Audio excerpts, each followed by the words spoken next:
Right, welcome to big debate. ఏపీలో ఎన్నికలు సమీపిస్తున్న కొద్దీ ఏపీలో రాజకీయాలు మరింత రసవత్తరంగా మారాయి. ఇక కూటమిలో అభ్యర్థుల ఎంపిక, తాజా మార్పులు చర్చనీయాంశంగా మారాయి. వైసీపీ సంధిస్తున్న విమర్శలు చర్చకు దారితీస్తున్నాయి. కూటమి నుంచి పోటీ చేసే అభ్యర్థులంతా టీడీపీ నేతలే అంటూ సజ్జలు చేసిన వ్యాఖ్యలు ఇప్పుడు వివాదానికి దారితీశాయి. ఇక ఏపీలో పేరుకే కూటమి ఉందా? అభ్యర్థులందరూ తెలుగు తమ్ముళ్లేనా? జనసేన, బీజేపీ నిలబెట్టిన అభ్యర్థుల్లో టీడీపీ నేతలు అసలు లేరా? ఓటమి తప్పించుకునేందుకే కూటమి జట్టుకట్టిందంటూ కూడా సజ్జల తీవ్రంగా వ్యాఖ్యలు చేశారు. కూటమి నేతలపైన కూడా తప్పుపడుతున్నారు. ఇక గతంలో పనిచేస్తే ఇప్పటికీ అదే పార్టీకి ఆపాదిస్తారని వీరు సూటిగా ప్రశ్నిస్తున్నారు. ఇంతకీ తాజాగా మరో 5 స్థానాల్లో టీడీపీ ఏదైతే మార్పులు చేసిందో అసలు దేనికి సంకేతం? ఫస్ట్ అయితే సజ్జలు చేసిన వ్యాఖ్యలు ఒకసారి విందాం. ఉన్నారు బీజేపీ అధ్యక్షురాలు ఉండడం కాదు, ఆమె రాజమండ్రి నుంచి పోటీ చేస్తారు కాబట్టి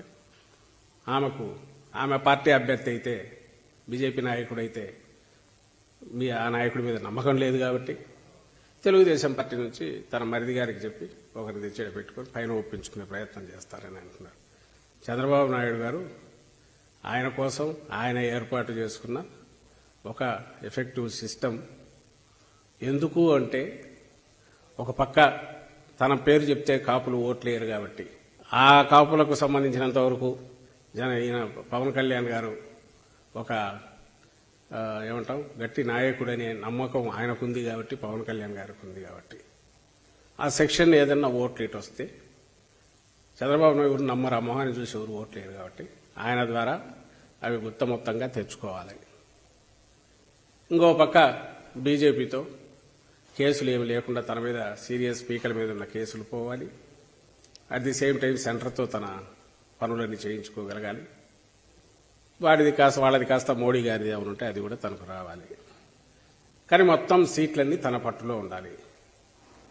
ఇది కాక ఇంకోటి రిటైనర్షిప్ మీదనో అవుట్ సోర్సింగ్ దీనికోసము కాంగ్రెస్ పార్టీతో కూడా చంద్రబాబు నాయుడు గారు ఇది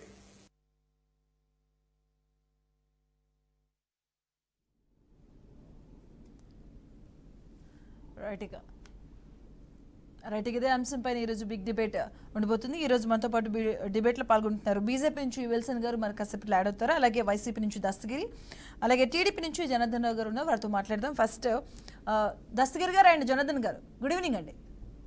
నమస్కారం. గుడ్ ఈవినింగ్ అండి. నమస్తే అండి. సో దస్తగిరి గారు, సజ్జలు చేసిన వ్యాఖ్యలు అంటే అంతరం ఏమనుకోవచ్చు అసలు? అంటే అంత గట్టిగా కూటమి నేతలు వాళ్ళు ఎవరినైనా నిల్చోబెట్టుకోవచ్చు, వాళ్ళు ఎవరినైనా అక్కడ పెట్టుకోవచ్చు అభ్యర్థిగా.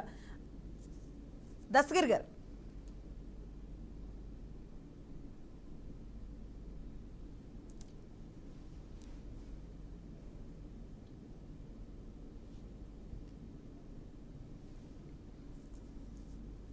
దస్తగిరి గారు ఒకసారి అన్మ్యూట్ పెట్టుకుంటారా? అన్మ్యూట్లోకి వెళ్ళినట్టున్నారు. దస్తగిరి గారు మీరు మ్యూట్లో ఉన్నట్టున్నారండి, ఒకసారి చెక్ చేయండి.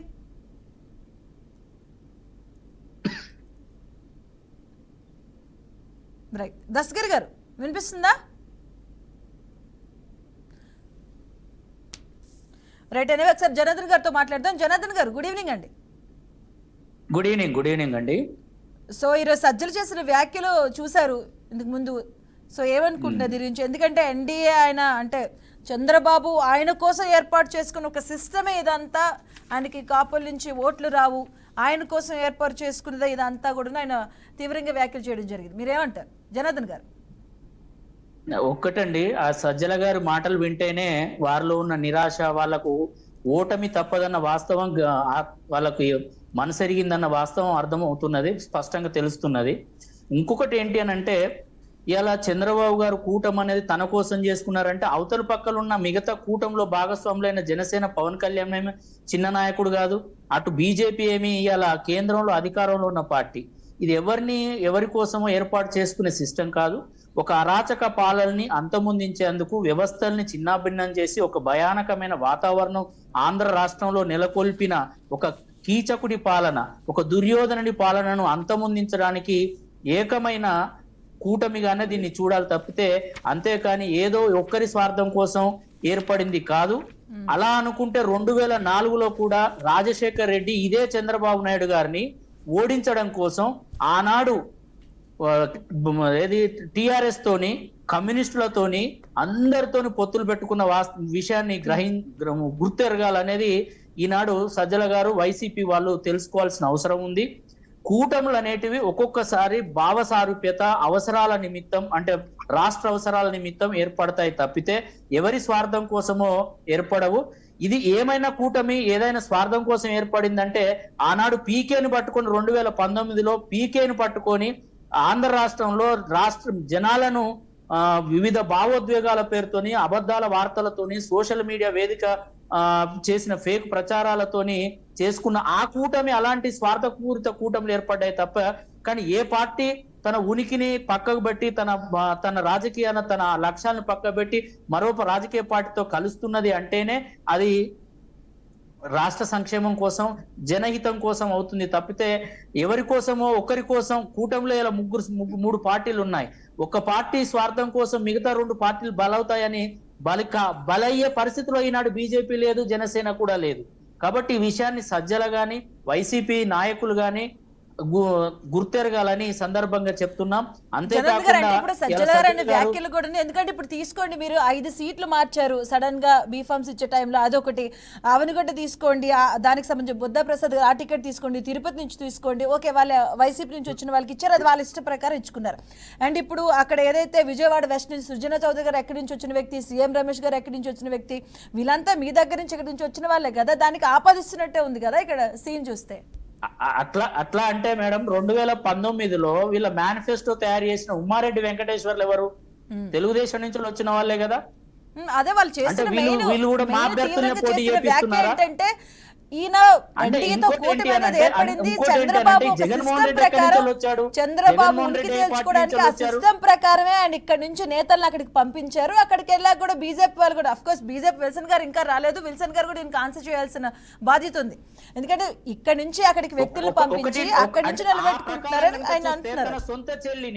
తన సొంత చెల్లిని కాంగ్రెస్ లో పంపించింది జగన్మోహన్ రెడ్డి అనే వాదన చర్చ కూడా ఇలా జనాల్లో జరుగుతుంది తెలుగునాట. దీన్ని అంగీకరిస్తారా వైసీపీ శ్రేణులు దీన్ని అంగీకరిస్తారా?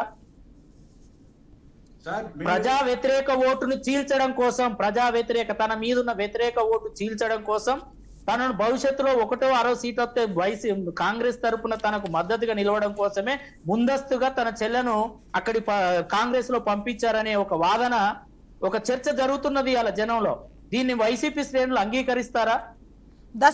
పార్టీ మారిన తర్వాత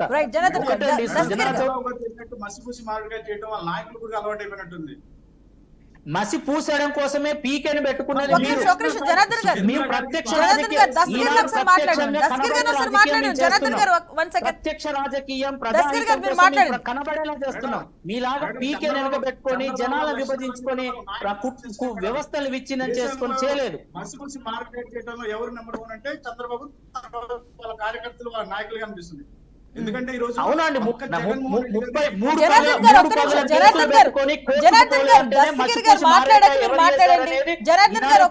అందరి నోట చర్చ జరుగుతున్నది. ఎలా గులకరాయి డ్రామాలు ఇవన్నీ చేసి ఏం మచ్చిపూచి చేస్తున్నారు అనేది ఇలా తెలుగునాట బహిరంగ చర్చ జరుగుతున్నది. గులకరాయి అవునండి, దండ వేసే తప్పటి నుంచి తీసే లోపే గాయం ఉంటుంది అనేది ఇలా తెలుగునాట చర్చ జరుగుతున్నది. ఎప్పుడు ఎన్నికల ముందు ఎన్నికల 6 నెలలు ఉన్నప్పుడు ముఖ్యమంత్రి గారి తలకు తగిలి ఏదైనా ప్రమాదం జరగాలని కోరుకుంటున్నారు. ఒకటే ముఖ్యమంత్రి అంటే ఏ స్థాయిలో రక్షణ ఉంటుంది?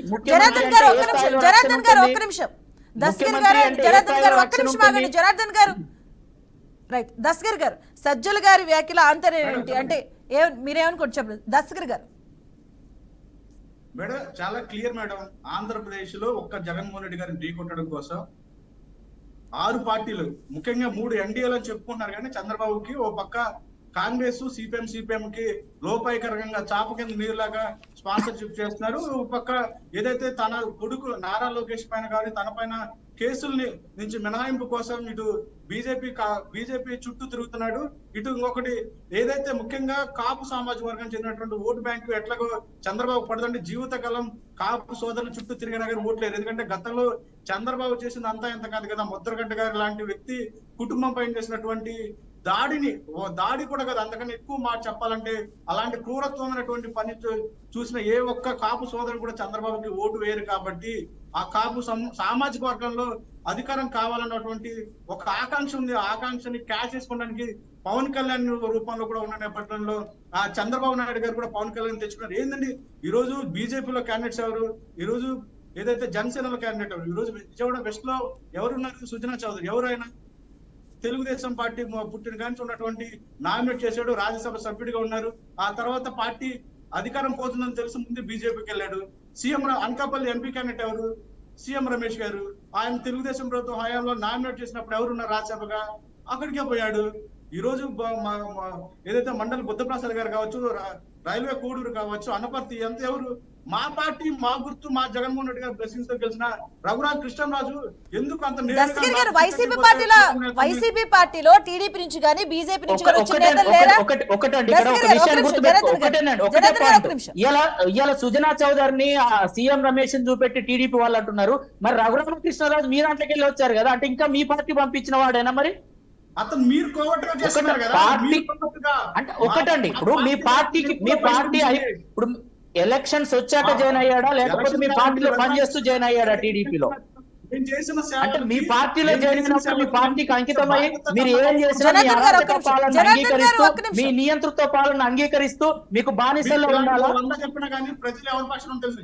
మీరేమడిగారు, రఘురాజ్ కృష్ణరాజు అనే వ్యక్తి ఈ ఏదైతే తనకు బీజేపీ ఎంపీ టికెట్ ఇవ్వకపోతే, ఒక నిమిషం వినండి, బీజేపీ ఎంపీ టికెట్ ఇవ్వకపోతే అతను చేసిన కామెంట్స్ ఏంది, నాకు టికెట్ ఇవ్వకపోతే కూటమి నేతలే సమాధానం చెప్పాలా, నాకు న్యాయం చేయకపోతే రాష్ట్రానికి ఏం న్యాయం చేస్తారని నేరుగా చంద్రబాబు ప్రశ్నించాడు. ఏ ఒప్పందంతో? వైఎస్ఆర్సీపీ పార్టీని బదనాలు చేసేందుకే. ఎవరు? మా జగన్మోహన్ రెడ్డి గారు సీట్ ఇస్తే గెలిచిన వ్యక్తి. అలాంటి వ్యక్తుల గురించి మేము మాట్లాడట్లా. సుజనా చౌదరి అనే ఒక్కరేనా? జనసేనలకు క్యాండిడేట్ ఎవరు పంపించారు? అసలు జనసేన అనేది సిపిఎం సిపిఐ క్యాండిడేట్స్ కూడా మీ చంద్రబాబు చెప్పేస్తున్నారు. దస్తగిరి గారు వైసీపీలో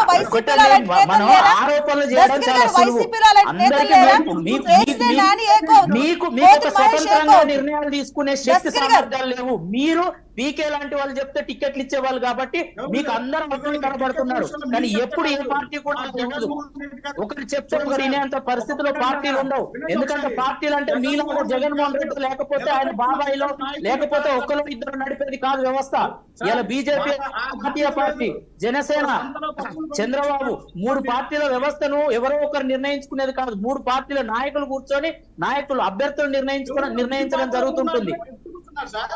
ఎప్పుడు సార్ బీజేపీ జాతీయ అధ్యక్షుడు నడ్డా వచ్చి ఇప్పుడు చంద్రబాబు కూర్చున్నాడు, ఒకటి జాతీయ అధ్యక్షుడు ఆ పార్టీల ప్రతినిధులు ఉంటారు, తప్పితే ఆ పార్టీల ఒక జాతీయ పార్టీల ప్రతినిధులు ఉంటారు తప్పితే జాతీయ అధ్యక్షుడు రావాల్సిన అవసరం లేదు.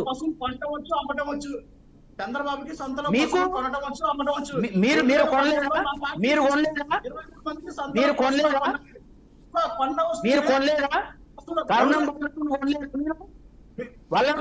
జనార్దన్ గారు అండ్ దస్తగిరి గారు ఒక్క నిమిషం సైలెంట్ గా ఒక్క నిమిషం.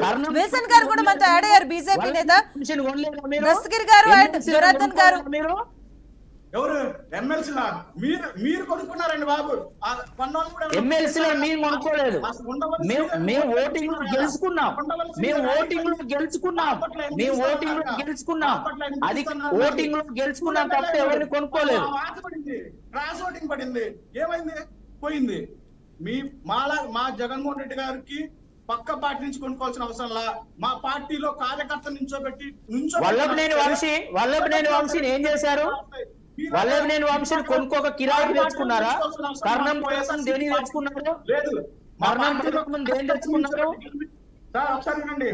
గుంటూరు ఈస్ట్ దేని తెచ్చుకున్నారు? మీ ఆరు పార్టీలో కార్యకర్తను పెట్టి గెలిపించే సత్తా మీకుందా? మా జగన్మోహన్ రెడ్డి గారి కార్యకర్త నిలబెట్టి గెలిపిస్తాడు, ఒక టిప్పర్ డ్రైవర్ గెలిపిస్తాడు.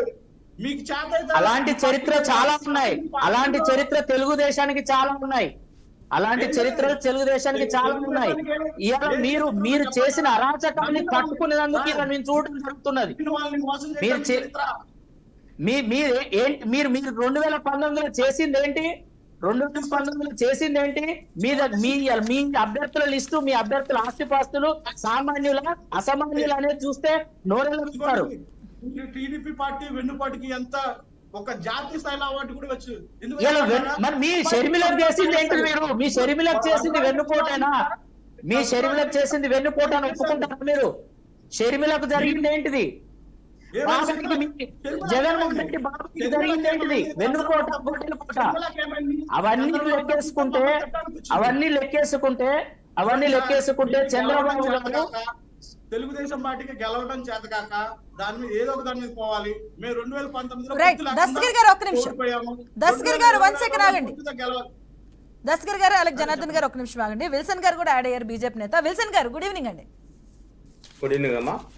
సో సజ్జల గారు చేసిన వ్యాఖ్యలు మీకు తెలిసే ఉంటాయి. టీడీపీ, అది ఎన్డీఏ కూటమి ఏదైతే ఉందో, టీడీపీ అభ్యర్థులు పేరుకి మాత్రం టికెట్లు బీజేపీవి, అభ్యర్థులు మాత్రం టీడీపీ.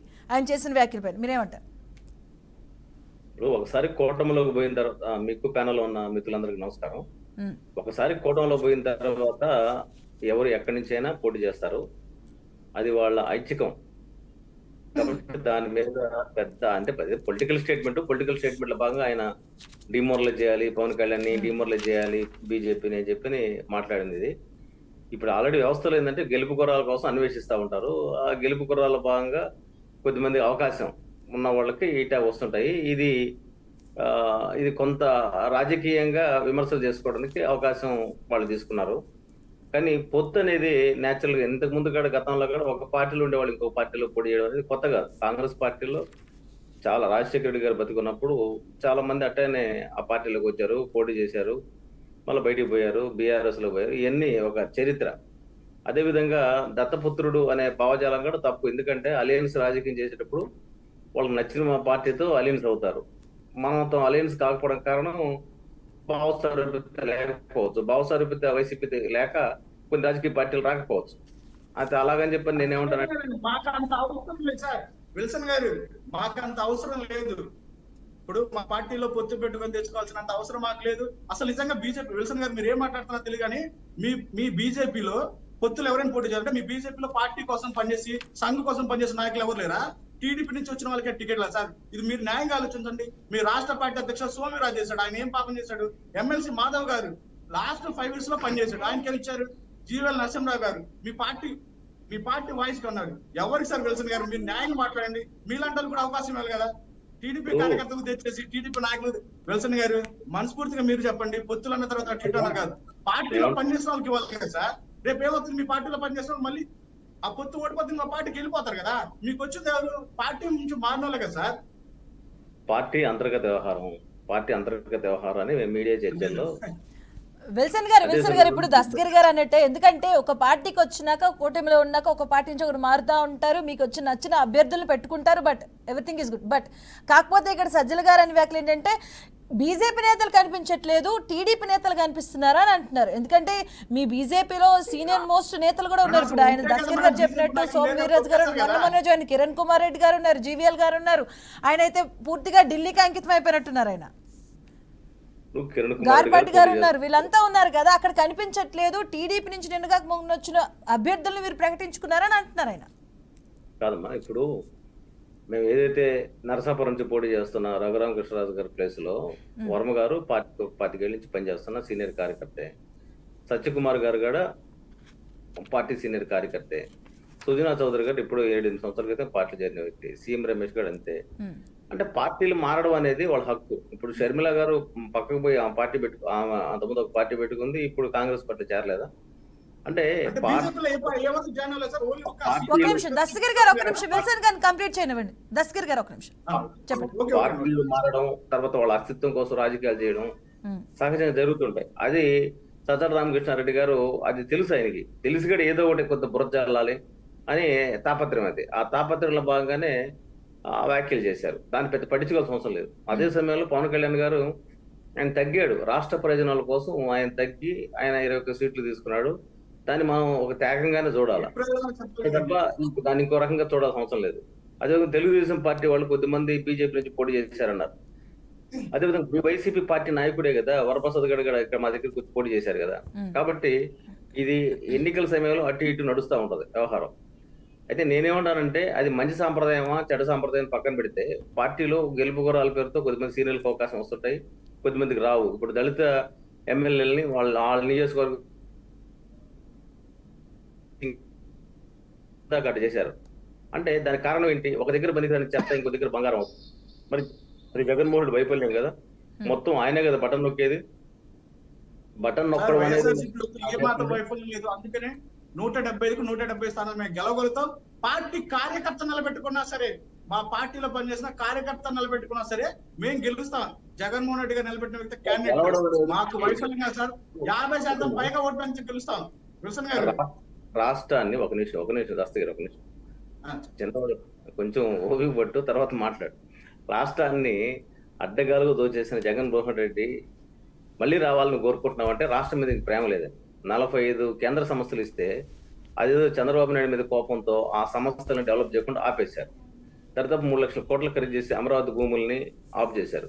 దళితులకు సంబంధించిన ఎస్సీ కార్పొరేషన్, మాలా మాదిగ రిలీ కార్పొరేషన్ పేరుతో 3 కార్పొరేషన్ ఉంటే ₹1 డబ్బులు గడి కట్టించాల. మీరు ఏ సామాజిక వర్గం నాకు తెలియదు కానీ ఇదంతా కూడా గుండెల్లో పుండై కనబడతా ఉంది.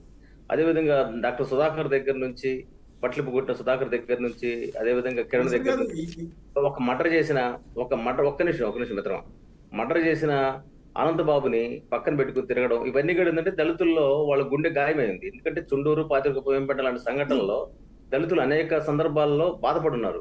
జగన్మోహన్ రెడ్డి గారి పాలనలు ఎక్కడ దళితులను ఓదార్చినట్టు కనబడలేదు. ఆయన విశాఖపట్నంలో చనిపోయిన వాళ్ళ కోసం పోయాడు తప్ప ఏ దళిత కుటుంబం దగ్గరికి ఆయన పోలా. ఇవన్నీ కూడా మనం గమనించాల్సిన అంశం ఏంటంటే జగన్మోహన్ రెడ్డి గారి పాలన అనేది ప్రజలకు బోరు కొట్టింది. కాబట్టి ఇంకా ఆయన నాకు తెలిసి మళ్ళీ అవకాశం లేదు. రాష్ట్రాన్ని ఈ రోజు ప్రతి వారం ఆర్బీఐకి వెళ్ళి తలుపు కట్టి డబ్బులు తీసుకుంటాడంటే అర్థం ఏంటి? ఇక్కడ ఇంకా పాలన పడకేసింది. ఇంక జగన్మోహన్ రెడ్డి గారు పరిపాలించాడు. ఇప్పుడే వారం ఆర్బీఐ దగ్గర పోతున్నాడు. ఇంకేమో తాకట్టు పెట్టడానికి ఎంఆర్ఓ కార్యాలయాలు, ఆర్డీఓ కార్యాలయాలు ఇంకా మొత్తం తాకట్టు పెట్టేశాడు కదా. ఇంకేమైనా ఉందా తాకట్టు పెట్టడానికి మన రాష్ట్రంలో? ఆంధ్రప్రదేశ్ లోనే ఉండేది. నేను ఆంధ్రప్రదేశే, నేను విజయవాడలో ఉన్నా. నువ్వు ఎక్కడున్నావు? విజయవాడ. మాది డేటా ప్రతి వారం ఎఫ్ఐఆర్ పరిమితికి మించి అప్పులు చేసే పరిస్థితికి వచ్చింది. అడ్మినిస్ట్రేషన్ లేకపోవడం. జనరల్ గా ఏం చేస్తాడంటే, ఒక తండ్రి ఏం చేస్తాడంటే, అతను వ్యసనపరుడైనా లేకపోతే బాధ్యతంగా ఉన్నా ఇంట్లో ఉండే తప్పేళాలు, సామాన్లు, తర్వాత ఇంట్లో ఉండే కూలర్లు అన్ని అమ్మేసి పిల్లకాయలు రోజు బిర్యానీ పెడుతుంటాడు. ఇప్పుడు జగన్మోహన్ గారు ఏంటి, సంపద పెంచకపోవడం వల్ల ఏమైందంటే ఆంధ్రప్రదేశ్ ఈరోజు అప్పులు పాలైపోయింది. ప్రతి ఇంటి మీద 10 లక్షల. ఇవన్నీ ఎలా చేస్తారు? ఆగండి దస్తగిరి గారు, నెక్స్ట్ మీరు మాట్లాడండి. ఇప్పుడు ఇదంతా ఎవరు భర్తీ చేస్తారు? కాబట్టి మళ్ళీ జగన్మోహన్ రెడ్డి గారు అనబడే వ్యక్తి వస్తే, అందుకే మేమంటే డబుల్ సర్కార్ కావాలి. ఎందుకు అంటున్నామంటే ఇప్పుడు జగన్మోహన్ రెడ్డి గారి పాలన సాధ్యం కాదు, ఇక ఆయన రాష్ట్రాన్ని డెవలప్ చేయలేడు. అందుకే ఎన్డీఏ ప్రభుత్వం అనేది ఖచ్చితంగా ప్రజలకు అవసరం. ప్రజల జీవితాల్లో మార్పు రావడానికి పరిశ్రమలు కూడా మీరు చూడండి, అమరరాజా ఫ్యాక్టరీని ఇక్కడ తరిమేస్తే ఆడ పోయారు. మీరు పోతే దండం పెట్టు రామకృష్ణారెడ్డి గారు. ఇవన్నీ దేనికి నిదర్శనం, దేనికి పరాకాష్ట అంటే రెస్పాన్సిబిలిటీ లేదనేది నేను మిత్రుడు దస్తగిరి గారు తెలియజేస్తున్నా. కాకపోతే ఈ నెక్స్ట్ జనరేషన్ వాలంటీర్లు 5 ఏళ్ళు వాళ్ళ జీవితం మొత్తం నాశనం అయిపోయింది. వాళ్ళకి ఎక్కడ ఉద్యోగాలు వస్తాయి? 5 ఏళ్ళు వాళ్ళ జీవితంలో, మీరు కూడా యంగ్స్టరే, 5 ఏళ్ళు జీవితంలో ఒక కుర్రోడికి లైఫ్ లో పోతే మళ్ళీ ఎక్కడి నుంచి వస్తుంది? 5,000 రూపాయలు వాడు బతుకుతాడా? ఎట్ట సాధ్యం అవుతుంది? అంటే అసలు ఆ వ్యవస్థనే ఏదో వ్యక్తిగత అవసరాల కోసం వాడుకున్నట్టుంది. కానీ ఆ వ్యవస్థలో ఆ కుర్రోడు, అందులో ముఖ్యంగా బలహీన వర్గాలు 90% ఉంటారు వాలంటీర్లు. వాళ్ళ జీవితాలు ఏంటి?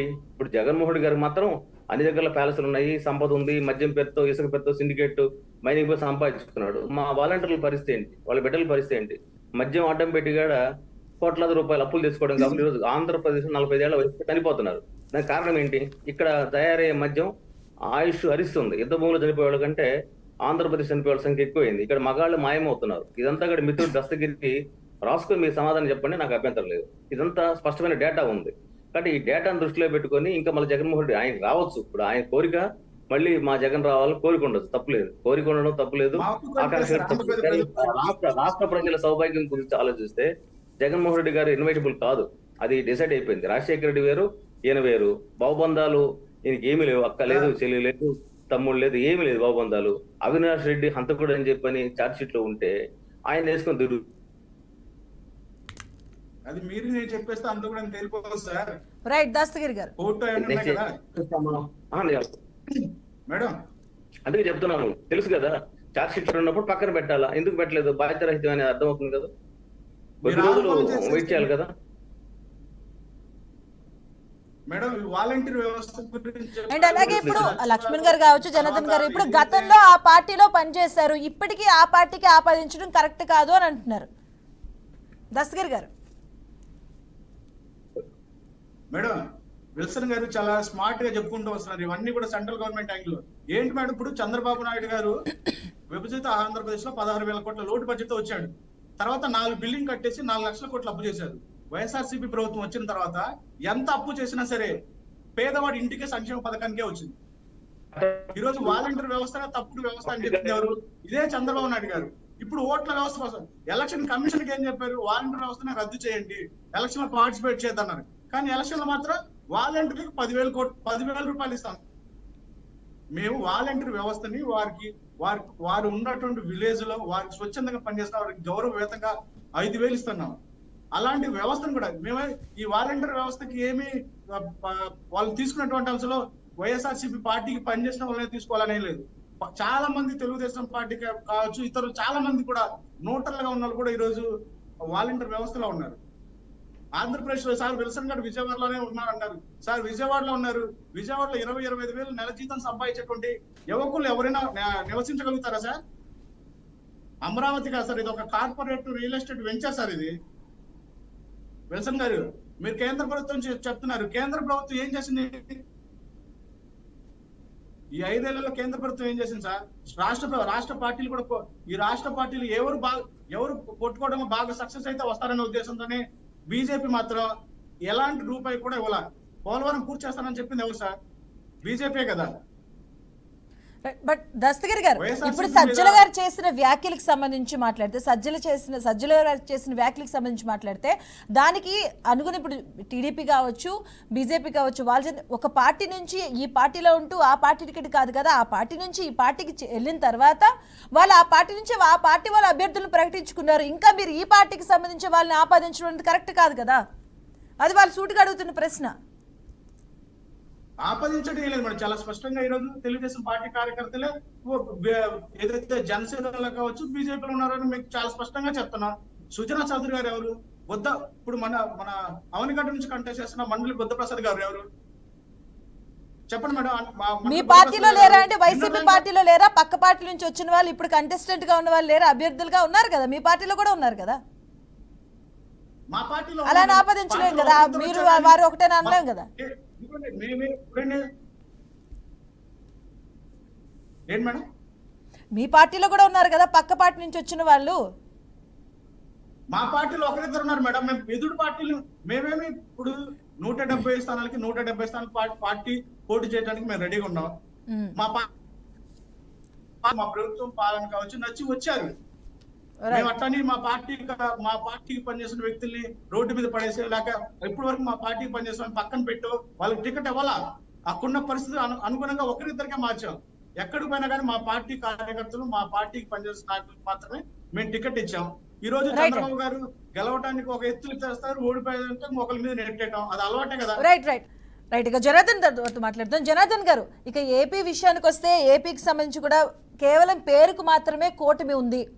ఇంకా చెప్పాలంటే అసలు ఎన్డీఏతో కూడా చంద్రబాబు ఎందుకు జత కట్టారంటే ఆయనకు సంబంధించి కేసుల విషయంలో కావచ్చు, అంటే ఫర్దర్గా ఏమండకూడదు, కేసుల నుంచి తప్పించుకోవాలి, దానికోసం ఎన్డీఏతో కూటమి జత కట్టింది. ఇంకా చెప్పాలంటే కాంగ్రెస్ని అవుట్ సోర్సింగ్గా కూడా వాడుతున్నారు, అవుట్ సోర్సింగ్గా కాంగ్రెస్ కూడా జత కట్టారు అని కూడా వ్యాఖ్యలు చేశారు ఆయన. ఒకటండి, రాజకీయంగా ఎన్ని విమర్శలైనా చేస్తారు కానీ కేసుల విషయానికి వస్తే ఈ చంద్రబాబు గారి పైన ఈ నేడున్న కేసులన్నీ కూడా జగన్మోహన్ రెడ్డి పెట్టినయే తప్పితే సిబిఐయో లేకపోతే ఈడీనో ఐటీ లాంటి సంస్థలు అయితే పెట్టిన కేసులు కావవి. జగన్మోహన్ రెడ్డి కక్ష తీర్చుకోవడం కోసం, వేధించడం కోసం, తన సైకోయిజాన్ని షాడిజాన్ని తృప్తిపరచుకోవడం కోసం పెట్టిన కేసులే తప్పితే అంతకు మించి అందులో జరిగేది ఏమీ లేదు. ఇప్పటికీ అందులో ఎక్కడో మొదలు పెట్టారు 3,000-5,000 కోట్ల నుంచి మొదలుపెట్టి 30 కోట్ల కాడికి వచ్చి ఆ 30 కోట్లకు కూడా ఆధారాలు చూపెట్టలేని పరిస్థితులు. అవన్నీ త్వరలో న్యాయస్థానాలలో అవి నిరూపించలేకనో లేకపోతే మొత్తానికి అవి తేల్తాయి, ఖచ్చితంగా తేల్తాయి. అందులో ఎలాంటి ఇప్పుడు అది రాజకీయ పరమైన ఆరోపణకే పనికొస్తే తప్ప ఇంకోటి కాదు. ఇవాళ జగన్మోహన్ రెడ్డి కింద ఉన్న కేసులు ఏమైనా 5 సంవత్సరాల నుంచి అనే దానికి కూడా మరి వైసీపీ వాళ్ళు సమాధానం చెప్పాలి. ఇలా నిన్న మొన్న పెట్టిన కేసులకే మీరు కేసులకు లొంగిపోయింది అంటున్నారు. మరి 10 సంవత్సరాల క్రితం నమోదైన కేసుల సంగతి ఏంటనేది కూడా ఈనాడు చర్చ జరుగుతున్న జనాలలో. ఇది పక్కకు పెడితే ఇవాళ ఎంతసేపు సీఎం రమేష్ ను సుజనా చౌదరిని చూపెట్టి వాళ్ళిద్దరిని మాత్రమే పాయింట్అవుట్ చేసి ఇలా బీజేపీ నుంచి వాళ్ళిద్దరే పోటీ చేయట్లేదండి. ఆ విషయాన్ని కూడా ఇక్కడ మనం గుర్తుపెట్టుకోవాలి. ఇలా Kiran Kumar Reddy is an ex CM of United Andhra Pradesh. Purandeswari కేంద్ర మంత్రిగా చేశారు. వీళ్ళెవరూ కూడా వీళ్ళని వదిలిపెట్టి ఒక సుజనా చౌదరిని ఒక సీఎం రమేష్ గారిని టార్గెట్ చేసుకొని మాట్లాడడం అనేది అది సబబు కాదు. అది రాజకీయంగా వాళ్ళు కొంతసేపు ఆడిపోసుకోవడానికి, ఆరోపణలు చేయడానికి, ప్రజల్ని కొంతసేపు ఏదో దారి తప్పించడానికి పనికొస్తే తప్పితే ఇంకోటి కాదు. కూటమే వాళ్ళకి ఇలా పెద్ద సమస్యగా మారింది. మేము ఎంతసేపు 175 గెలుస్తామని మీరు చెప్పడంలో దాంట్లో ఎలాంటి ఓకే మీరు గెలుస్తారనడంలో అది మీ ఆత్మవిశ్వాసము కావచ్చు, లేదా మీ నమ్మకం కావచ్చు, దాన్ని కానీ ఎవరి నమ్మకాలు వాళ్ళకు ఉంటాయి. రేపు ప్రజలు తీర్పిస్తారు. ఎన్నికల కౌంటింగ్ రోజు, ఓట్ల కౌంటింగ్ రోజు మనకు అది తెలిసిపోతుంది. దాని గురించి మా చర్చ అవసరం లేదు. కాకపోతే కూటమి మీరెందుకు పెట్టుకున్నారని అడగడానికి మీకు అది అర్హత లేదు, హక్కు కూడా లేదు. ఎందుకంటే మీరు రాష్ట్రంలో వ్యవస్థలు నడపకపోయేసరికి ప్రజలు భయకంపితులై సామాన్యులని నమ్మకం కలిగించడం కోసం ఇలా మూడు పార్టీలు కలిసి ఒక కూటమిగా ఉన్నాయి. ఇక అభ్యర్థులను మార్చారు, అది చేశారు, ఇది చేశారంటే మీరు ఏకంగా 5 సంవత్సరాలు ఎమ్మెల్యేగా పనిచేసిన నియోజకవర్గంలో పనిచేసిన ఎమ్మెల్యేలను ట్రాన్స్ఫర్ చేసి ఇంకో నియోజకవర్గాన్ని పంపించుకున్నారు. దానికంటే అభ్యర్థులను మార్చడం అనేది పెద్ద విషయమే కాదని మనం గుర్తించాలి. కాబట్టి ఇలా వైఎస్ఆర్సీపీ ఇలా దస్తగిరి గారు మాట్లాడే మాటలు ఎలా ఉన్నాయంటే మందికి మంగళవారం మాకు సోమవారం అన్నట్టు ఉన్నాయి తప్పితే ఇలా వాళ్ళు లేదు. ఒకటండి, కూటమిగా ఉండి పోటీకి వచ్చి ప్రత్యక్ష రాజకీయం చేస్తున్న దానికంటే ఇలా పీకేతో ఎనుకుండి ఒక సోషల్ మేనేజ్మెంట్, ఫేక్ న్యూస్లు, జనాలను భయభ్రాంతులకు గురి చేసిన దానికంటే ఇలా కూటమిగా ప్రత్యక్షంగా వచ్చి పోటీ చేయడం, రాజకీయం చేయడం తక్కువనా? ఈ విషయాలన్నీ మనం ఇలా ప్రజలు గుర్తు పెట్టుకుంటున్నారు. ఇలా కూటమి అనేది ఒకే కారణం మీద రాష్ట్ర హితం. జగన్మోహన్ రెడ్డి 5 సంవత్సరాలు ఇక్కడ వ్యవస్థల్ని మొత్తం విచ్ఛిన్నం చేశాడు. ఒక భయకంపితమైన వాతావరణాన్ని, ఒక అరాచకమైన వాతావరణాన్ని పెట్టాడు. జనాలు కూడా నమ్మకంగా ఓట్లు వచ్చి పోలింగ్ బూత్లకు వచ్చి ఓట్లేసే పరిస్థితి లేని ఒక అరాచకమైన పరిస్థితి తీసుకొచ్చాడు. అలాంటి వాటిలో అలాంటి జనానికి నమ్మకాన్ని కలిగించి వాళ్ళందరినీ ఏకీకృతం చేసి, ఓట్లు చీలకుండా ఏకీకృతం చేసి ఈ అరాచక పాలనను అంతం చేయడం కోసమే ఏకైక లక్ష్యంతో కూటమి ఏర్పడింది తప్పితే ఎవరి స్వార్థం కాదు. ఇవాళ 3 పార్టీలు రాష్ట్ర హితం కోసం, ఒక అరాచక పాలన అంతం కోసం చేసింది. ఇవాళ వైసీపీ నాయకులు చేసే మాటలన్నీ, ఆరోపణలన్నీ కూడా రాజకీయం కోసమే తప్పితే అందులో ఎలాంటి వాస్తవాలు లేవు అన్న విషయాన్ని గుర్తుపెట్టుకోవాలి. రైట్, విల్సన్ గారు, బీజేపీ విషయానికి వస్తే సౌత్ విషయానికి వచ్చేసరికి సౌత్ విషయంలో చూసుకుంటే ఏ రాష్ట్రాల్లో సౌత్కి సంబంధించి బీజేపీకి అంతగా ఓటింగ్ లేదు. ఇంకా ముఖ్యంగా ఏపీ విషయానికి వస్తే గతంలో 1-2% మాత్రమే ఉంది. దానికోసమే టీడీపీతో జతకట్టింది బీజేపీ అని కూడా విమర్శలు చేస్తున్నారు. మరి దానికి సంబంధించి ఏమంటారు? ఎందుకంటే గతంలో మీకు అంతగా లేదు కూడా, చరిష్మా లేదంటే మోదీ చరిష్మా కూడా పనిచేయదు, అందుకనే చంద్రబాబుతో జతకట్టారు అని కూడా అంటున్నారు. దీనికి ఏమంటారు? ఇలా అంటే విల్సన్ గారు, ఇప్పుడు భారతీయ జనతా పార్టీ ఓట్లు లేవనేది ఒక పెద్ద దుష్ప్రచారం. గత ఎన్నికల్లో చంద్రబాబు నాయుడు గారి మీద కోపంతో బీజేపీ శ్రేణులు ఆగ్రహించి జగన్మోహన్ రెడ్డి గారిని గెలిపించారు. ఆ తర్వాత పెనంలో నుంచి పొయ్యిలో పడ్డట్టు అయిపోయింది రాష్ట్ర ప్రజల జీవితం. ఈ రోజు రాష్ట్రంలో పరిస్థితి అంతా అతలకుతలం అయిపోయింది. అసలు రాష్ట్రంలో ఖచ్చితంగా బీజేపీ లేని ప్రభుత్వం వస్తే రాష్ట్ర ప్రజల జీవితం చాలా దయనీయంగా ఉంటుంది. జీతాలు ఇచ్చే పరిస్థితి ఉండదు, పింఛన్లు ఇచ్చే పరిస్థితి ఉండదు. మేము ఎంత సహకరించినా చంద్రబాబు నాయుడు గారి కంటే జగన్మోహన్ రెడ్డి గారికి ఎక్కువ 9,000 కోట్లు ఒకసారి ఇచ్చాం. ఎందుకు ఇచ్చాము అంటే రాష్ట్ర ప్రజల దృష్టిలో పెట్టుకుని ఇచ్చాము. ప్రతిసారి FRB పరిమితికి మించి అప్పులు ఇచ్చాము. ఎందుకు ఇచ్చాము? అది రాష్ట్రంలో అభివృద్ధి కార్యక్రమాలు ఆగిపోతాయని ఇచ్చాము. తర్వాత గ్రామీణ ఉపాధి హామీ నిధులు డైవర్ట్ చేశారు. తర్వాత సర్పంచ్ నిధులు డైవర్ట్ చేశారు. అసలు డైవర్ట్ చేసే నిధులు ఏముంది? ఎస్సీ కార్పొరేషన్ నిధులు డైవర్ట్ చేశారు. NSFDC, NSKFDC నిధులు వస్తాయి. ఆ నిధులు ఇక్కడికి వస్తే అవి డైవర్ట్ అయిపోయినాయి. అంటే ఇవన్నీ కూడా మేము చూసుకున్నప్పుడు ఏంటంటే ఆంధ్రప్రదేశ్ లో ప్రజల పరిస్థితి చాలా దయనీయంగా ఉందని అర్థమైంది. దయనీయంగా ఉన్నప్పుడు మనం ఏం చేయాలి? రాష్ట్ర ప్రభుత్వాన్ని మార్చాలి. అది ప్రజల బాధ్యత. ఆ ప్రజలు విజ్ఞతతో ఆలోచిస్తారు. మన మిత్రుడు దస్తగిరి కూడా వాస్తవాలు తెలుసు. మా పోరాటం ఆరాటం కూడా ఈ జనరేషన్ కోసమే. నెక్స్ట్ ఇప్పుడు ఇంకొక 5 ఏళ్ళు జగన్మోహన్ రెడ్డి గారు వస్తే రాష్ట్ర పరిస్థితి ఎలా ఉంటుందో ఒకసారి ఊహించుకోండి. ఎంత భయంకరంగా ఉంటుందో అర్థం అవుతుంది. ఎందుకంటే ఇప్పటికే అప్పులు పాలైన రాష్ట్రాన్ని ఎలా బయటికి తీసుకొస్తాడు? ఆయనకి విజన్ లేదు, ఇండస్ట్రియలైజేషన్ వైపు ఆయన పోవడం లేదు. ఇవన్నీ కూడా మనం చూసుకున్నప్పుడు ఏంటంటే ఈ ఓన్లీ బటన్ నొక్కడానికి ముఖ్యమంత్రి పదం అవసరమా? బటన్ నొక్కడానికి మన దస్తగిరి సీఎం పోస్ట్ ఇచ్చినా నొక్కేస్తాడు, అదే పెద్ద కష్టమే కాదు. కానీ ఎక్కడి నుంచి డబ్బులు? మామూలు ఒక 10 రూపాయలు సంపాదించి ఒక 5 రూపాయలు ఖర్చు పెడితే ప్రజలకి ఉపయోగం ఉంటుంది. అరే నువ్వు 9 రూపాయలు అప్పులు చేసి నువ్వు జనాలకు ఇచ్చేసానంటే నెక్స్ట్ ఎక్కడి నుంచి తీసుకొస్తాం? ఈ రాష్ట్రం అంటే డబ్బులు ఎక్కడి నుంచో రావు. ఈ రోజు చెత్త మీద పనులు వేసి 7 సార్లు కరెంట్ ఛార్జీలు పెంచి, బస్ ఛార్జీలు పెంచి మళ్ళీ ప్రజల మీద భారమే కదా, ప్రత్యక్షంగాను పరోక్షంగాను. కాబట్టి నాకు 5 ఏళ్ళు రెస్ట్ తీసుకోవడం బెటర్ జగన్ బాబు. అంతే తప్ప ఇప్పుడు మళ్ళీ ఆయన ఇంకోసారి ఆయన నేను చెప్తున్నా కదమ్మా, ఆయన మరోసారి ముఖ్యమంత్రిగా వస్తే ఆయనే చేయలేడు. ఇప్పుడు ఆయన సంక్షేమ పేరుతో చేశాడు, అవన్నీ ఆయన చేయలేడు. ఇప్పుడు ఎందుకు డబ్బులు లేవు కదా, డబ్బులు ఉంటేనే కదా ఏమైనా చేస్తారు. అంటే అవన్నీ నేను చేస్తానంటే నువ్వు చేసేవాడు అయితే ఆర్బీఐ దగ్గరికి వారం పోవు. కాబట్టి అడ్మినిస్ట్రేషన్ లో జగన్మోహన్ రెడ్డి గారు ఫెయిల్యూరు. ఆయన సొంత అడ్మినిస్ట్రేషన్ చేసుకుంటాడు తప్ప ఎక్కడ కూడా ఇది లేదు. తర్వాత మానవీయ కోణంలో కూడా జగన్మోహన్ రెడ్డి గారి ఫెయిలు. దళితుల పట్ల వాళ్ళ నాన్నకి ఈయనకి అసలు ఏమాత్రం పొంతలేదు. నేను ప్రత్యక్ష సాక్షిని. జగన్మోహన్ రెడ్డి గారితో సంబంధాల పరిచయాలు ఉన్నాయి. రాజశేఖర రెడ్డి హయాంలో నేను చైర్మన్ గా చేశాను. కాబట్టి మొత్తం మీద చూసుకున్నప్పుడు జగన్మోహన్ రెడ్డి గారు ఇప్పుడు ఏదైతే బీజేపీ అభ్యర్థులను ప్రకటించిందో మీకు ఇచ్చిన ఆ 10 అసెంబ్లీ స్థానాలకు కావచ్చు, 6 లోక్సభ స్థానాలకు సంబంధించి కూడాను ఇప్పుడు సీనియర్స్ ని వెనుకకు పెట్టేసి ఎవరైతే రీసెంట్ గా వచ్చిన వాళ్ళకి అభ్యర్థులను ప్రకటించడం అనేది ఇక్కడ చెప్పాలంటే సోమవీర్రాజు లాంటి వర్గం కూడా వ్యతిరేకిస్తుంది, డైరెక్ట్ గా లేఖలు రాస్తున్నారని కూడా వినిపిస్తుంది. దానికి సంబంధించి ఇది మరి ప్లస్ వర్గం వాళ్ళు, మీ సంబంధించిన వర్గం వాళ్ళు వ్యతిరేకిస్తున్నారు, అది మీకు మైనస్ అవదా? మా భారతీయ జనతా పార్టీ ఒక సిద్ధాంతంతో పనిచేసే పార్టీ. ఎమ్మెల్యే సీట్ల కోసం నేను 10 ఏళ్ళకి పనిచేస్తున్నా, ఏ పోస్ట్ రాలేదు. అంత మాత్రం మేము పార్టీ వదిలిపెట్టిపోం. ఏదో దేశం కోసం, ధర్మం కోసం, విలువల కోసం పనిచేస్తాం. అదేవిధంగా ఒక దీర్ఘకాలిక లక్ష్యం కోసం పనిచేస్తున్నాం. అందుకని మాకేం అండర్స్టే ఉండదు. అవకాశం వస్తే పోటీ చేస్తాము, అవకాశం లేకపోతే పార్టీ కోసం పనిచేస్తాము. అది ఉంటుంది బీజేపీలో, బ్లడ్ లోనే అది ఉంటుంది. మనకి అలయన్స్ ఉంటే కొద్దిమందికి పోటీ చేసే అవకాశం వస్తుంది, అందరికి రాదు కదా. మేము మొన్న వాస్తవానికి 170 నియోజకవర్గం పోటీ చేయాలని ప్రతి నియోజకవర్గం 3 ఎంపీ చేశాము. బట్ కేంద్ర పార్టీ నిర్ణయించింది ఆంధ్రప్రదేశ్ లో ఖచ్చితంగా జగన్మోహన్ రెడ్డి గారి పాలన దించాలని, మీరు అలయన్స్ లోకి వెళ్ళండి అని చెప్పి స్పష్టంగా చెప్పింది. అందులో భాగంగానే అలయన్స్ రాజకీయం చేస్తున్నాం, అందుకు మించి ఇంకొకటి కాదు.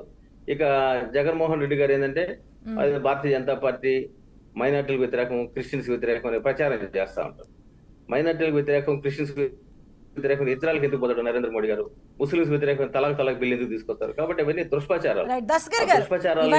బురద జల్లే ప్రయత్నాలు మాత్రమే. ఈ అరాచక పాలనకి చర్మగీతం పాడాలి, అందుకే మేము కూటమిగా వెళ్ళాము, ఎన్డీఏ ఖచ్చితంగా వస్తారు అంటున్నారు దస్గిర్ గారు.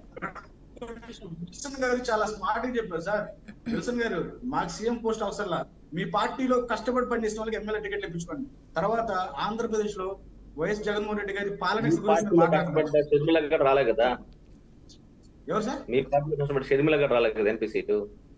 ఆమె పార్టీ పెట్టుకుంది. తర్వాత చంద్రబాబు గారు లాంటి మాటలు విన్న తర్వాత తెలంగాణలో అట్లాగా దస్తగిరి గారు సీఎం పోస్ట్ రాకనే పార్టీ పెట్టుకున్నారు. ఆమె సీఎం పోస్ట్ రాకనే పార్టీ పెట్టుకుంది. కనీసం ఎంపీ సీటు, రాజ్యసభ సీట్ అన్నా ఇవ్వలేదనే, కనీసం రాజ్యసభ సీట్ అన్న ఇవ్వలేదనే కారణంతోనే పార్టీ పెట్టుకుంది. జనార్దన్ గారు, మీ డైరెక్షన్ లోనే కాంగ్రెస్ పార్టీ నడుస్తుందండి. షర్మిల గారు తప్పు అది మీ ఆరోపణ. ఇప్పుడు మేము కూడా అంటామండి, ఇప్పుడు మేము కూడా ఆరోపణ చేయడం ఇప్పుడు ఒకటండి, ఆరోపణ చేయడం పెద్ద గొప్పతనం కాదు. మీ డైరెక్షన్ లోనే వ్యతిరేక ఓటు చీల్చడం కోసం, తనను కాపాడడం కోసం కాంగ్రెస్ లో పంపించాడు చెల్లెనని మేము అడగలుగుతాం. అది సమస్య కాదు. అలాంటి ఆరోపణలతోని అయ్యేది లేదు, పోయేది లేదు. కానీ సోదర, ఇప్పుడు ఒకటినండి, షర్మిల గనక ఎంపీ సీట్ ఇచ్చుంటే అలా కాంగ్రెస్ పార్టీలోకి పోయేదా?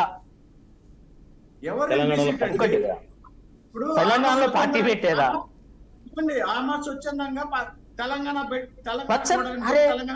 ఒకటండి, ఇప్పుడు సీఎం రమేష్ గారు బీజేపీ నుంచి పోటీ చేస్తేనేమో తెలుగుదేశం అంటారు, కానీ కాంగ్రెస్ ఈ చంద్రబాబు పంపించారంటారు. కానీ అదే తోడబుట్టిన చెల్లేమో కాంగ్రెస్ కి పోతేనేమో స్వచ్ఛందం అంటారు. ఇది ఎట్లుందంటే మందికి మంగళవారం మాకు సోమవారం అన్నట్టుంది. బీజేపీతో సక్రమ సంబంధము, కాంగ్రెస్ తో అక్రమ సంబంధం చంద్రబాబు కొనసాగిస్తున్నాడు. మీరు మాట్లాడితే అట్లా ఆంధ్రప్రదేశ్ ఇప్పుడు ఒకటి అంటారండి, ఇప్పుడు సంక్షేమ అభివృద్ధి కూడా సార్ ఒక్క సంక్షేమే కాదు అభివృద్ధి కూడా జరుగుతుంది డబ్బులు ఆంధ్రప్రదేశ్ లో. సంపాదించి డబ్బులు ఇవ్వాలండి. ఇది సంక్షేమం ఎలా అవుద్ది? ఇప్పుడు డబ్బులు ఇప్పుడు అప్పులు చేసి అప్పు చేసి పప్పు కూడా తింటారా? డబ్బు సంపాదిస్తారు? మీరు చెప్పండి, ఒక ఇంటలెక్చువల్ గా చెప్పండి. సార్ విల్సన్ గారు, అప్పు చేసి మేమేమి కార్పొరేట్ 4 బిల్డింగ్లు కట్టేసి 4 లక్షల కోట్లు అప్పు చేయాలా చంద్రబాబు లాగా? మేము రైట్ అదే 4 బిల్డింగ్లు కాదు, 2 బిల్డింగ్లు కట్టలేదు కదా. మీరు ఆ 4 కూడా కట్టలేదు కదా, మీరు ఆ 4 కూడా కట్టలేదు కదా. మరి ఎందుకు కట్టలేదు? 4 అసలు ఆంధ్రప్రదేశ్ రోడ్లు ఎట్టున్నాయి? ఒక్కటి రోడ్డు ఒక్కటి ఆంధ్రప్రదేశ్ లో 7 గ్రామాల రోడ్లు మనం చూడగలమా? మీరు కనీసం అవి కూడా కట్టలే కదా. రెండోదండి, 5 సంవత్సరాల కాంచెల్లి చంద్రబాబు గారు కట్టిన అసెంబ్లీలోనే మీరు అసెంబ్లీ నడుపుతున్నారు. చంద్రబాబు గారు కట్టిన సెక్రటేరియట్ లోనే సెక్రటేరియట్ నడుపుతున్నారు. చంద్రబాబు గారు కట్టిన హైకోర్టులోనే హైకోర్టు నడుపుతున్నారు. కనీసం మీరు అవి కూడా చేయలేదు కదా. మీరు కనీసం అవి కూడా చేయలేదు కదా. పోలవరం 70% కంప్లీట్ చేశారు. అప్పుడే పుణ్యానికి కాలేదు. సంపద సృష్టిస్తూ సంక్షేమాన్ని నడిపారు చంద్రబాబు గారు. మీలాగా అప్పు తెచ్చి సంక్షేమాన్ని ఇచ్చాం, తర్వాత మోస్తాడు రాష్ట్ర ప్రజలు బలవుతారు అనుకునే కోణంలో రాలేదు. భవిష్యత్తును భద్రంగా చూసుకుంటూనే సంపద సృష్టించుకుంటూ సంక్షేమాన్ని ఇచ్చుకుంటూ వచ్చినాం. మీలాగా అప్పు చేసి మేము చూసినాం, పంచినాం ఎక్కడ చెప్పలే. మీరు ఒకటండి, ఈ 5 సంవత్సరాల కాలంలో రూపాయి ఆదాయం వచ్చే ఒక్క పని చేసింది చెప్పండి.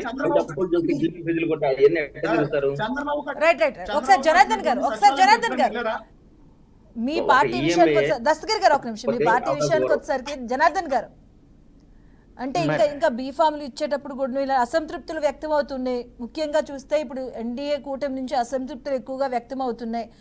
రీసెంట్గా చూసుకోవచ్చు మనకి దీనికి సంబంధించి కూడాను ఎవరైతే బీజేపీకి సంబంధించి అలాగే టీడీపీ బీఫామ్లు 5 స్థానాలకు సంబంధించి మార్పుల విషయంలో కూడాను దేనికి సంకేతాలు అనుకోవచ్చు? అసంతృప్తులు ఇంకా వస్తూ ఉన్నాయి. టైం కూడా చాలా తక్కువగా ఉంది. ప్రజాస్వామ్యంలో కష్టపడ్డ ప్రతి కార్యకర్త, కష్టపడ్డ ప్రతి నాయకుడు తాను కూడా అవకాశం రావాలి, ఎదగాలని కోరుకుంటాడు, అందులో తప్పు లేదు. తనకు రానప్పుడు ఎక్కువ మంది పోటీలు ఎవరికి వచ్చినా ఒకరికే కదండి అసెంబ్లీ, ఒక నియోజకవర్గానికి ఒకరికే కదా టికెట్ వచ్చేది. అలాంటప్పుడు మిగతా వాళ్ళు సాధారణంగా కొంత అసంతృప్తి గురవడం అనేది, అభ్యర్థులు ఎక్కువ ఉన్న కాడ ఇలాంటి పరిస్థితి ఉంటుంది. అభ్యర్థులు లేని పార్టీలో ఇలాంటి పరిస్థితి ఉండదు. అభ్యర్థులు ఉన్న కాడ, కష్టపడ్డ వాళ్ళు ఉన్న కాడ ఇలాంటి పరిస్థితి ఉంటుంది. కానీ క్రమశిక్షణ ఏ విధంగా పాటిస్తున్నారు అనేది కూడా మనం ఆలోచించాలి. ఫర్ ఎగ్జాంపుల్ మైలవరం చూడండి, ఇలా దేవినేని ఉమ పార్టీ నిర్ణయానికి కట్టుబడి ఉన్నారు. ఇలా బీజేపీ వాళ్ళు మీరు ఒక వర్గం అని చెప్తున్నారు, వాళ్ళు క్రమశిక్షణ తప్పుతున్నారా? లేదు, వాళ్ళ పార్టీని ఇంకా ఇది కాదు మాకు ఇంకా అవకాశం ఇవ్వంటున్నారు తప్పితే మేము పార్టీని వదిలిపెట్టిపోతాం లేకపోతే ఇంకేదో చేస్తామని అయితే అనట్లే కదా. పార్టీలో ఉన్నప్పుడు ఒక ఇంట్లోనే ఒక తండ్రికి 2 కొడుకులు ఉన్నప్పుడు నాకు ఈ అవకాశం కావాలని అన్నదమ్ముల మధ్యలోనే ఉంటుంది. అలాంటప్పుడు ఒక పార్టీలో వివిధ లక్ష్యాలతోని ఎదగాల, రాజకీయంగా ఎదగాల, ప్రజాసేవ చేయాలనుకునే వాళ్ళు పోటీ పడ్డప్పుడు ఒకరికి వచ్చి ఒకరి రానప్పుడు కొంత మానసికం కొంతకాలం 1-2 రోజులు ఉంటుంది. తర్వాత రాష్ట్ర నాయకత్వం అక్కడ ఉన్న అవకాశం వచ్చిన నాయకుడు వాళ్ళతోని చర్చలు జరుపుకొని వాళ్ళని కలుపుకొని పోతున్న సంఘటనలు చాలా ఉన్నాయి. చాలా నియోజకవర్గాల్లో ఇలా జరుగుతున్నాయి. అంతేకాని అసంతృప్తి అనేది లేకుంటుంటే అప్పుడు అది నియంతృత్వం అవుతుంది. ఒక పార్టీలో కష్టపడ్డ వాళ్ళు 4 ఉన్నప్పుడు ఒకరికి టికెట్ వచ్చినప్పుడు మిగతా వాళ్ళు నోరు మూసుకొని ఉంటే ఆ పార్టీలో ఉన్నది నియంతృత్వం అవుతుంది, కానీ ప్రజాస్వామ్యం కాదు.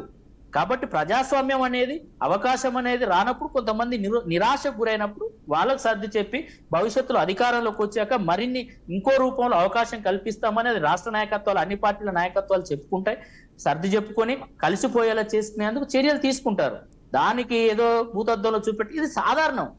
ప్రజాస్వామ్యం ఉన్న పార్టీలో ఇది సాధారణం, నియంతృత్వం ఉన్న పార్టీలో ఇది జరగవు. అలాగే ఆయన వ్యాఖ్యలు చేస్తూ కూడా 2014కి 2019 వరకు ఎలా ఉంది చూసుకోండి, అలాగే 2019 నుంచి 23 వరకు అంటే ఇప్పుడు 24 వరకు ఎలా ఉంది అభివృద్ధి పరంగా.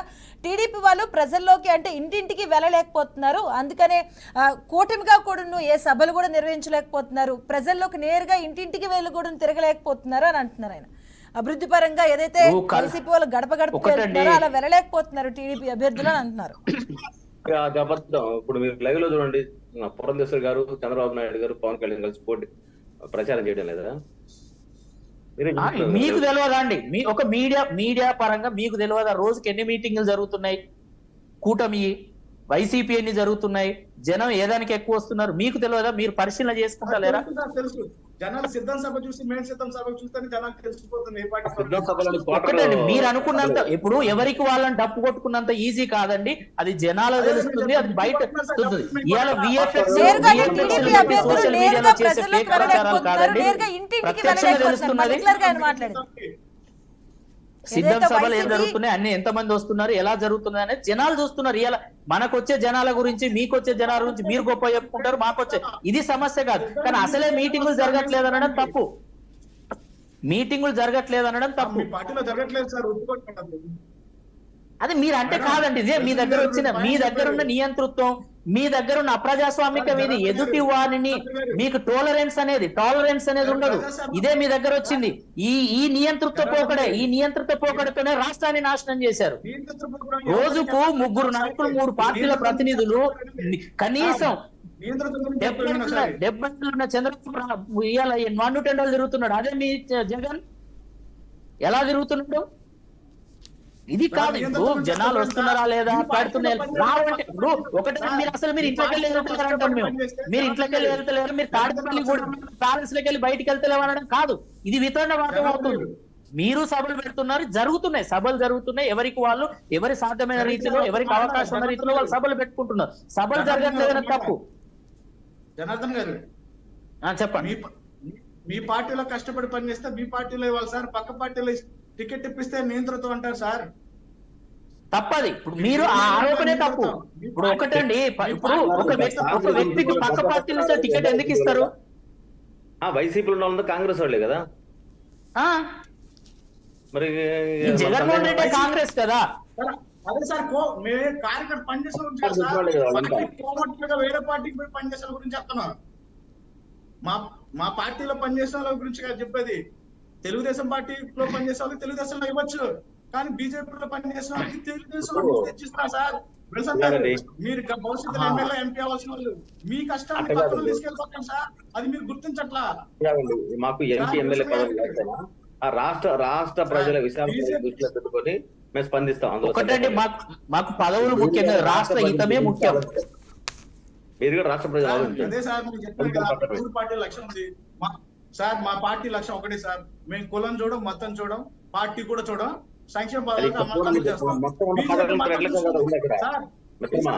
బీజేపీ కులం చూస్తుంది, వీళ్ళిద్దరు ఏం చెప్తే చేస్తారు సార్. ఇది మీ స్లోగన్ సార్, అది అంతే.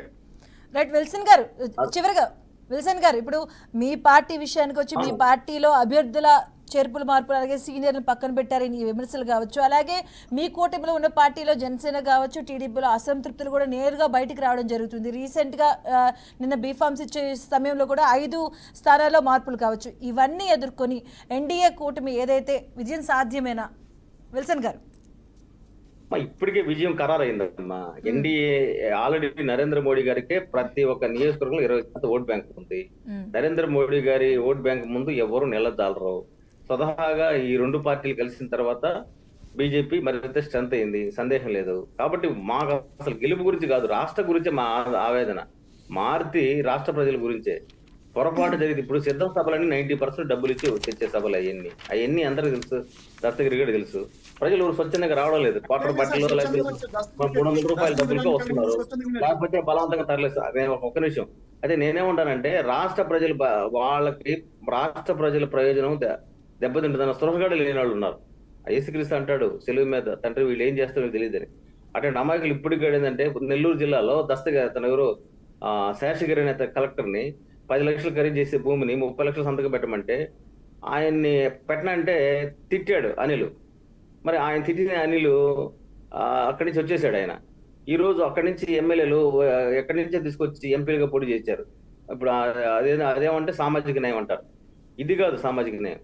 సామాజిక న్యాయం ఏంటంటే దళితులు, బలహీన వర్గాలకు సంబంధించిన హక్కులు హరించకూడదు, వాళ్ళ ఆర్థిక మూలాలు ధ్వంసం చేయకూడదు.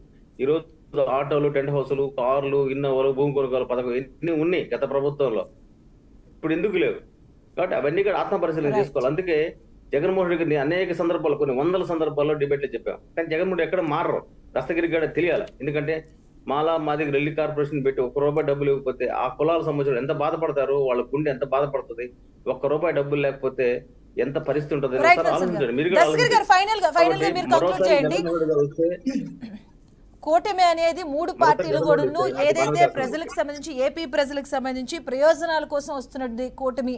అలాగే ఏపీ ప్రజల్లో కూడా ఆలోచన విధానం మారింది. ఏపీ ప్రజలు కూడా ఆలోచిస్తున్నారు. అభివృద్ధి కోసం పథకాల గురించి చూడట్లేదు, అభివృద్ధి కోసం చూస్తున్నారు. ఆ అభివృద్ధి ఎన్డీఏ కూటమితోనే సాధ్యం అని అంటున్నారు. దస్తగిరి ఫైనల్ గా మీరే. మేడం, మీరు ఎన్డీఏ కూటమిలో చంద్రబాబు గారు పార్టిసిపేట్ చేయడం ఫస్ట్ టైమా? గతంలో లేదా? ఆంధ్రప్రదేశ్ లో వైఎస్ఆర్ సిపి ప్రభుత్వంలో సంక్షేమ అభివృద్ధితో ఉంది. ఈ రోజు రాష్ట్రంలో ఒక సంక్షేమ పథకం కాదు. విల్సన్ గారు కానీ జనార్దన్ గారు తెలుగుదేశం పార్టీ బీజేపీ ఆరోపణలు చేస్తున్నారు కానీ నిజంగా అభివృద్ధి లేదు కదా? ఆంధ్రప్రదేశ్ లో ఎన్ని కోట్ల అభివృద్ధి నిర్మాణాలు లేదు కదా? జరుగుతుందో తెలుసా సార్? 1923 నుంచి ఆంధ్ర మెడికల్ కాలేజ్ నుంచి 2019 ఎక్కడ అసలు ఇప్పుడు ఉద్యోగాలు లేక 2019 వరకు అసలు ఉద్యోగాలు లేక హైదరాబాద్ కో చెన్నైకో పరిగెత్తున్నారు మన పిల్లలు. ఆ విజయవాడలో అసలు ఉద్యోగాలు ఉన్నాయా చెప్పండి? పరిశ్రమలు వచ్చాయా మనకి? సరే, ఇప్పుడు కాదు సార్, మీరు ఒక మాట చెప్పండి. ఇప్పుడు హైదరాబాద్ పోతున్నారు కొత్త, ఇప్పుడు వెళ్తున్నారు కొత్తగా, ఈ రోజు వెళ్తున్నారు కాదు, కొత్తగా. అసలు లేదు ఇక్కడ. ఇక్కడ అసలు ఉపాధి లేదు. సార్, మీరు అసలు ఇదిగోండి, పూర్తి మీరు ఆడుకుంటారు. ఉపాధి అడుగుపెట్టి ఒక 1920 ఫ్యాక్టరీ Right. లేదు, ఒక పరిశ్రమ లేదు. సార్, విల్సన్ ఇప్పుడు గారు ప్రపంచ స్థాయి ఫ్యాక్టరీలు రైట్ కావాలంటే అండ్ వాళ్ళ రైట్ అండ్ దగ్గరికి థ్యాంక్ యూ సో మచ్ పంపిస్తారు. అండి జనార్దన్ గారు అండ్ అలాగే దస్తగిరి గారు అండ్ విల్సన్ గారు. థ్యాంక్ యూ సో మచ్ అండి డిబేట్ లో పాల్పంచుకున్నందుకు. మనకు కూడా షార్ట్ టైం ఉంది. So thank you so much అండి డిబేట్ లో పాల్పంచుకున్నందుకు. ఇది వాళ్ళ special debate. Keep watching BRK news.